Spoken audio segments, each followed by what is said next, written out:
So the way to tell if it's actually wild garlic is if you get the leaf, just crumple it up a bit and smell it. It will smell like garlic. You can't mistake it for anything else. 여기 조금 특이한 영국인이 있습니다. 사람 좋아 보이는 훈훈한 눈웃음을 짓는 영국인 앤디. 그는 런던의 한 식당에서 우연히 삼겹살을 먹게 된 후 자신의 고기 철학이 바뀌었다고 말합니다. 이제는 고기를 먹을 때마다 이것이 필수며 이것을 채취하기 위해 매년 봄이 되면 동네 뒷산을 떠돌아다닌다고 덧붙이기까지 했는데요. 유튜브 채널명마저 아저씨 라이프인 앤디의 특별한 한국 음식 사랑 지금부터 전해드리겠습니다. Hi, I'm Andy, and this is I'm actually foraging locally, just a 5-minute walk away from my home to the Chiltern Nature Reserve. There are a few secret spots I like to visit each year. You can forage for wild garlic any time between March and June. I like to go to mid-March when they've just started to come up, which means that they'll have a chance to regrow for others to pick in the coming months. In the later months, they'll grow flowers, and the garlic is weaker in flavour with tougher leaves. They're still edible but not suitable for this recipe.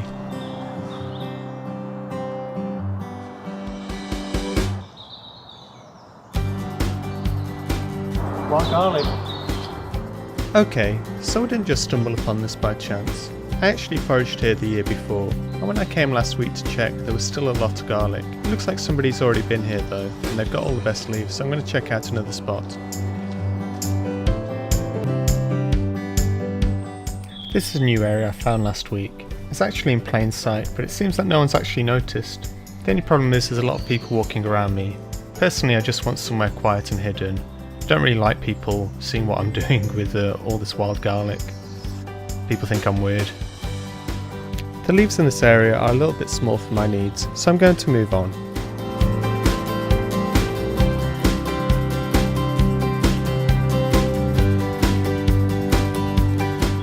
Okay, so when you're looking for wild garlic, look for somewhere that's quite wet and damp and in the darkness.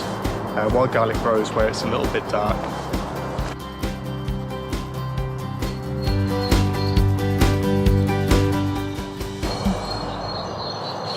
So the way to tell if it's actually wild garlic is if you get the leaf, just crumple it up a bit and smell it. It will smell like garlic. You can't mistake it for anything else. I think I've got enough. 3 bags. Last year I picked 1.5 bags, which lasted me roughly about a year. I mean, that was me being stingy with how much I was eating, so hopefully this will last a lot longer. And now on to the tedious part. Because I picked these outside, they all need to be washed and dried. And once they're pickled, I'm going to put them into 2 of these 5-litre containers. Quite a lot of work. For the pickle, I'm making a stock base and just using a few ingredients I have to hand. So to start, I add 1 litre of water to a pan, a few pieces of konbu, which is dried seaweed, some chopped spring onion, an apple, and an onion.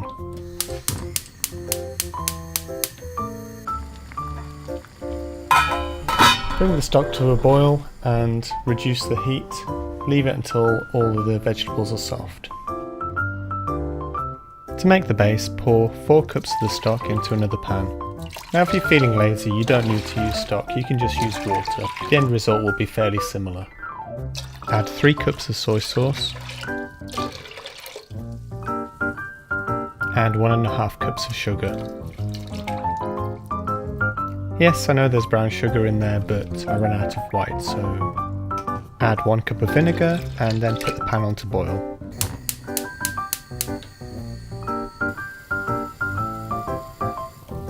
When it starts to boil, turn it off and put 1 more cup of vinegar in. You now want to leave the mixture to cool for the next step. So now that these are washed and dried, we're going to put them into the container and we're going to sort of put them in rows. So we'll do sort of rows of 10 going one way, tail on this end, and then we'll do a row of 10 going the opposite way. So these tails go this way next to the original ones. Got it? And using the now cooled mixture, you want to pour it all over the leaves.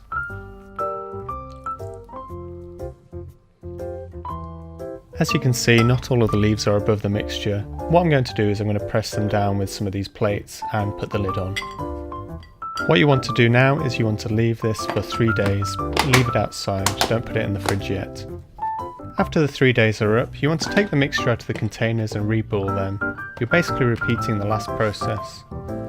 Now the leaves have gone down a little bit, that's because they've lost some water. So pour the mixture back into a pan and bring it to a boil.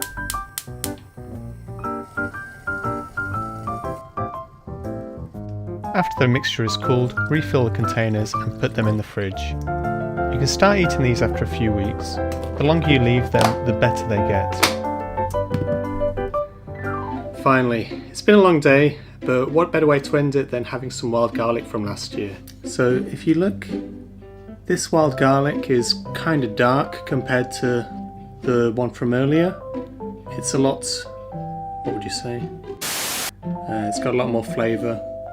Let's give this one a try. So I'm going to try a bit of the beef with the wild garlic. So you get the wild garlic, put it down, and then you just wrap. And then you put it in your mouth and eat. It's super delicious.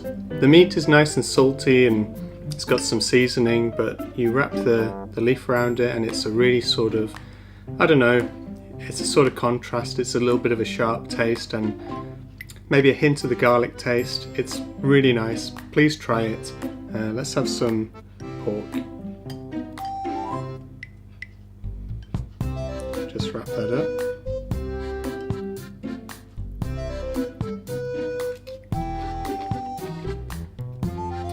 Again, it's perfect. The pork is a little bit fatty, of course, but the acidity of the pickle cuts right through it. If you've been watching my previous video, you would have seen that I made some quick kimchi, and this is the finished result. If you haven't seen it, then please watch the video above. You might learn something useful. I did.